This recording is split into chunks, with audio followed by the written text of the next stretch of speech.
महाराष्ट्र सरकार में मंत्री धनंजय मुंडे पर एक महिला ने बेहद ही गंभीर आरोप लगाए हैं। महिला ने रेप की शिकायत मुंबई की ओशिवरा पुलिस थाने में दर्ज कराई है। वो पीड़ित महिला हमारे साथ हैं।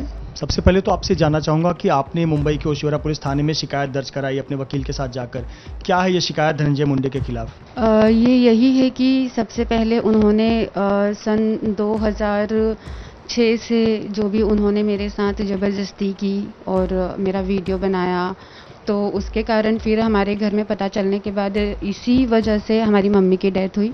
उसके बाद मैं अपनी मम्मी की सर्विस पाने के लिए, जो कि सरकारी नौकरी थी उनकी, और जिस एक नौकरी से हमारी माँ ने हमको पाल पोस के 4 बच्चों को बड़ा किया, और उस नौकरी को मैं लेने की कोशिश करूँ। मेरी फ़ाइल भोपाल के कमिश्नर साहब के पास भी होगी कि मैंने अपनी कितनी चप्पलें घिसी है उस नौकरी को पाने के लिए। और फिर मैं इंदौर में ही रह रही थी। अब इसके बाद धनंजय मुंडे ने वापस एंट्री ली थी 2013 में। उस समय भी वो मुझे डरा भी रहे थे, धमका भी रहे थे कि अब कौन सा मैं तेरे साथ कुछ नया कर लूँगा, और अब मैं तेरा ध्यान रखने के लिए तैयार हूँ, तो तुझे क्या प्रॉब्लम है, तेरे पीछे मैं हूँ। मुझे पूरा आश्वासन दिलाते हुए उन्होंने मुझे मुंबई में वापस बुलाया था। फिर मैं 2014 में मुंबई में वापस आई थी। फिर उन्होंने, क्योंकि वो पीजी गर्ल्स था जहाँ मैं रहती थी, और फिर उन्होंने मुझे, क्योंकि वो वहाँ नहीं आ सकते थे, उन्होंने ट्राई भी किया था और मैंने कहा भी था कि नहीं आप आ सकते थे, तो मुझसे वीडियो कॉल पे वीडियो सेक्स करने की बात करते थे, जो कि मैं वहाँ पे नहीं कर सकती थी उनकी डिमांड के हिसाब से। फिर फाइनली उन्होंने ही कहा कि तुम घर रेंट पे लो और घर का रेंट मैं भरूँगा, और बाद में खुद का घर लेके और मैं तुमको सेटल कर दूंगा, धीरे धीरे मैं सब कुछ कर दूंगा मतलब। और आज का ये टाइम है कि अचानक से उन्होंने मुझे वो उस किराए के घर से भी रोड पे लाके छोड़ दिया, और मैं पीजी हॉस्टल में रह रही हूँ। मैं आपको ईयर से भी बता दूंगी कि किस ईयर में किस डेट को वो मुझे ज़बरदस्ती लेके जाते थे। मैं अपनी किसी फ्रेंड के यहाँ भी चली जाती थी तो वो मुझे ज़बरदस्ती वहाँ से उठा के लेके जाते थे। मेरे साथ सब ज़बरदस्ती होता गया। और जब मैं एवरशाइन बिल्डिंग में रहती थी, जो कि बहराम बाग में है, वहाँ पे भी उन्होंने मेरे साथ शारीरिक संबंध करते समय मेरा वीडियो लिया था। वो 3-4 बार मेरा वीडियो ले चुके हैं, और हमेशा मुझे गर्भ निरोधक की गोलियां खिलाते थे, और वो मुझे खुद अपने हाथ से खिला के जाया करते थे। इतना कुछ होता तब आपने आवाज़ क्यों नहीं उठाई? तब आपको नहीं लगा कि आपके साथ गलत हो रहा है? क्योंकि उनके पास मेरे वीडियोस थे, मेरी फ़ोटोज़ थी, जो कि वो मेरे साथ वीडियो कॉल करते समय लिया करते थे, और घर पे भी जब वो आते थे तब भी उनके पास वीडियो था। और मैं हमेशा से, बचपन से उनको पता था कि मैं अपने लाइफ में कुछ करना चाहती हूँ, कुछ बहुत बड़ा नहीं, एटलीस्ट मैं कुछ करना चाहती हूँ।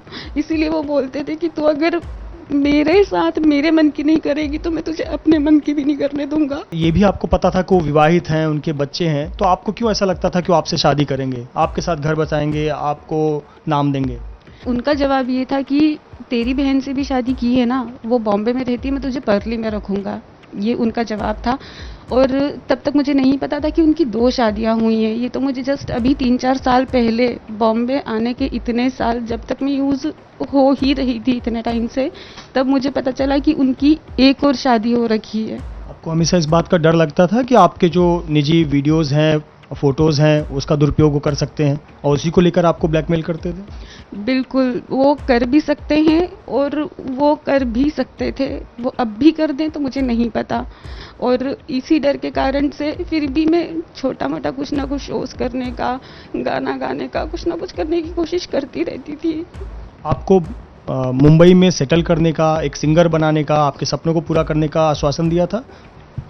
बिल्कुल, वो तो मुझे 2013 में बोल के ही ये ले गए थे कि मैं तेरा ध्यान रखूंगा, तेरा करियर सेट करूंगा, तुझे जो भी करना है मैं करवा के दूंगा, मैं तेरे पीछे खड़ा हूँ, तुझे और किसी की ज़रूरत नहीं है। बहुत से लोग ऐसे आ रहे हैं जो आपके ऊपर उंगली उठा रहे हैं, आपके चरित्र पर सवाल उठा रहे हैं। मेरा मेन फोकस, मेरा टारगेट है कि मेरे साथ इतने साल क्या हुआ, क्या किया, मुझे उसके लिए न्याय चाहिए। मेरी किसी नेता से, किसी पार्टी से कोई शिकायत नहीं है। मैं सिर्फ एक पर्टिकुलर पर्सन से लड़ रही हूँ जिसने मेरी पूरी जिंदगी को बर्बाद किया है। अब चूंकि ये लड़ाई है, आप लड़ रही हैं, लेकिन आपके ऊपर भी आरोप लगे हैं, तो वो भी लोग सुनना चाहेंगे कि आपका पक्ष क्या है। अब जिस कृष्णा हेगड़े ने आरोप लगाया है वो कहते तो ये हनी ट्रैप जैसा मामला है, उनको आप जानती हैं? उनसे आपका क्या संबंध है, किस तरह का संबंध है? मैं कृष्णा हेगड़े जी को जानती हूँ, मैं उनकी बहुत रिस्पेक्ट करती थी और ये मैं स्पेशली कृष्णा हेगड़े जी को खुद बोलती हूँ कि मैं अभी भी आपकी रिस्पेक्ट कर रही हूँ। ये आप क्यों बोल रहे हैं मुझे नहीं पता। 2017 के ये चैट हैं, ये कृष्णा हेगड़े का नंबर है और ये कृष्णा हेगड़े जी का नंबर जी ये उनका चैट है। जरा चैट पढ़ा, जरा चैट बताएंगी? और सबसे पहला मैसेज यहाँ पे जो दिख रहा है कृष्णा हेगड़े की तरफ से है। अब इन चीज़ों में कितनी सच्चाई है और क्या है, ये अब सब अपने आप खुद जान लें। जब अगर मुझे उनको पर्सनल मैसेज करना होता तो इसमें दिखता, अगर मैंने उन्हें पहले किया होता तो मैं अब भी करती, पर यहाँ पे कुछ भी दूर दूर तक नहीं। और अगर उनके पास मेरे पर्सनल मैसेज हैं तो जैसे मैं ये इतना दिखा रही हूँ, प्लीज़ वो भी दिखा दें। मनीष धूरी मनसे के नेता हैं, उनको भी आप जानती हैं? मनीष धूरी मेरे दोस्त रह चुके हैं और ये बात बहुत पहले की है, जब मेरा एल्बम रिलीज़ होने जा रहा था रेनू सायोनारा करके। मैं मनीष से, उनका ऑफिस टेलीविज़न विज़न कॉरपोरेशन के जस्ट बाहर ही है, तो मैं मनीष से मिली थी और उससे रिलेटेड मेरी बातचीत स्टार्ट हुई थी। ये चीज़ वो शायद मनीष बोलना भूल गए कि वो मुझे पी के शराब में धुत होकर रात को फ़ोन करते थे और उन्होंने जब मुझसे पूछा कि मैं यहाँ किस किस के साथ रहती हूँ, क्या होता है, तो मैंने उनको बताया था कि मैं धनंजय मुंडे और मेरी दीदी के साथ रहती हूँ। तो तब वो धनंजय मुंडे को गालियाँ दे रहे थे। आज अचानक वो आके बोलते हैं कि ये धनंजय मुंडे के लिए बोल रही है तो ये ब्लैकमेलर है। मैं इसके घर गया था, मुझे लगा कि वीडियो रिकॉर्डिंग कर रही है। जो भी वो बोल रहे हैं सब कुछ झूठ है। अभी भी रिसेंटली उनकी मम्मी का नी ट्रांसप्लांट हुआ था, तब तक भी उन्होंने मुझे बताया था कि मम्मी का नी ट्रांसप्लांट हुआ है तो आजा देखने। वहाँ पर मैं खुद जाके उनसे मिल के आई हूँ। नहीं एक दोस्त की तरह तो एक इंसानियत के लिए ही मुझसे मेरे ऊपर गलत बोलने के पहले सोच लेते कि मेरे लिए क्या बोल रहे हैं, जबकि मैं इतनी बड़ी लड़ाई अकेले लड़ रही हूँ। और अगर मैं ब्लैकमेलर होती तो मुझे अपनी पूरी इज्जत उछाल के, जो कि मेरी ज़िंदगी ऑलरेडी बर्बाद हो चुकी है, बाकी बची हुई ज़िंदगी भी मैं इस तरह से क्यों बर्बाद करती। और रिजवान नाम का भी कोई शख्स है, और भी लोग ऐसे आरोप लगा रहे हैं कि आप जानती थी, परिचय था, बुलाती थी। अब क्या है कि इतने बड़े नेता जब बात करते हैं कि हनी ट्रैप का मामला, ये तो कहीं ना कहीं फिर आपके ऊपर आरोप लग जाते हैं। रिजवान को आप क्या जवाब देंगे? रिजवान को लेके रिजवान का नाम यूज़ किया जा रहा है। मैंने बाकायदा उनके नाम पे FIR करवाई है कि वो मेरे पीछे बहुत पड़े हुए थे, बहुत ज़्यादा मेरे पीछे पड़े हुए थे और वो मुझसे बार बार मोहब्बत का अपनी इजहार करते थे, सब कुछ करते थे। बहुत उनके कोशिशों के बाद मैंने उनसे बात करना शुरू की थी और उन्होंने मुझसे, मेरे पास रिजवान शेख की पूरी स्टार्ट टू एंड चैट है जब से मेरी उनसे बात होना शुरू हुई थी, तो उसमें दिख जाएगा कि मैं ब्लैकमेल कर रही हूँ कि नहीं कर रही हूँ। आज मुझे एक धनंजय मुंडे की कंप्लेंट रिसीव करवाने के लिए 5 घंटे, सिर्फ कंप्लेंट रिसीव करवाने के लिए 5 घंटे मुझे थाने के बाहर खड़े रहना पड़ा। मीडिया के आने के बाद हमारी एक कंप्लेंट ली गई, जबकि वो इतनी बड़ी कंप्लेंट है। FIR भी नहीं थी कि वो लेने में टाइम लगाते, उनको सोचने का समय चाहिए होता, फिर भी नहीं ली गई। शादी का उन्होंने प्रस्ताव किया, आप भी कहीं न कहीं उससे सहमत थी। कहाँ दिक्कत आ रही थी, कौन अड़चन डाल रहा था? मेरी भी इच्छा थी कि मैं शादी करके किसी के घर में रहूं, किसी का घर संभालूं, उसके घर की इज्जत बनूं। तो मैंने जब रिजवान शेख का मुझे दूसरी लड़कियों के साथ भी होने का पता चला तो वो मुझसे कट होने लगा धीरे धीरे। तो मैंने अपने जीजू धनंजय मुंडे से मैंने ये चीज़ कही कि अगर आप मुझसे शादी नहीं कर पा रहे हो, क्योंकि आपकी 2 शादियां हो चुकी है, अभी 1 साल पहले मुझे पता चला है, तो कम से कम आप मेरी इससे तो शादी करवा दो अगर आप नहीं कर पा रहे हो तो। तब भी उन्होंने, इनके यही शब्द थे कि तुझे मर्दों की क्या ज़रूरत है, मैं हूं ना, मैं तुझसे शादी करूंगा। उसके बाद उन्होंने खुद फोन करके अम्बोली पुलिस स्टेशन में उसकी FIR के लिए कहा था कि रेणु शर्मा आ रही, आप उसकी FIR लो।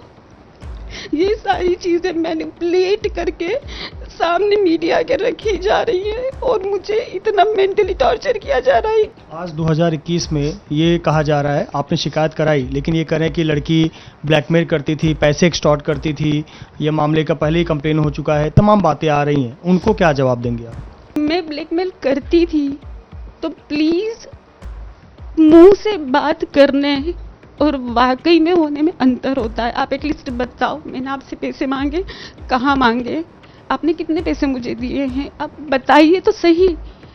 मुंह से सिर्फ बोलने से आज ये लोग 50 लोग खड़े कर देंगे कि ये लड़की मुझे भी ब्लैकमेल कर रही थी, ये लड़की मुझे भी ब्लैकमेल कर रही थी, लड़की मुझे भी ब्लैकमेल कर रही थी।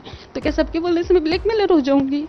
अभी क्योंकि धनंजय मुंडे ने एक पर्टिकुलर वर्ड स्टार्टिंग से चला रहा है कि मुझ पे ब्लैकमेलिंग का मुझ पे आरोप लगाया है कि लड़की मुझे ब्लैकमेल कर रही है, तो अभी वो वर्ड एक मेरे लिए फेमस कर दिया गया है और मुझे ब्लैकमेल घोषित करने की साजिश की जा रही है, ये सब चीज़ें करके। शरद पवार हों, मुख्यमंत्री उद्धव ठाकरे हों, ऐसे कई वरिष्ठ लोग हैं, उनको आप क्या अपील करना चाहेंगी अपने लिए? मैं तो हाथ जोड़ के विनती करना चाहूंगी, महाराष्ट्र सरकार हो या कहीं की भी सरकार हो, कि आपकी पार्टी से कोई भी पार्टी हो, अगर आपकी पार्टी में कभी भी कोई भी लड़की या लड़का इस तरह की कंप्लेन करता है तो प्लीज एक बार उसको बुला के उससे बिठा के पूछा जाए कि तेरी तकलीफ क्या है।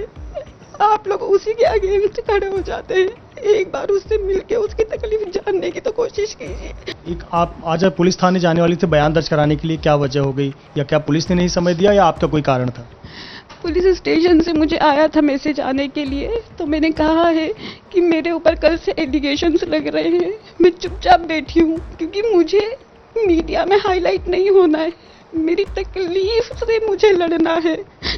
अगर मैं जिंदा रही तो मुझे यहीं पे ही रहना है, इसी इंडिया में रहना है, तो मैं किस मुंह से रहूंगी?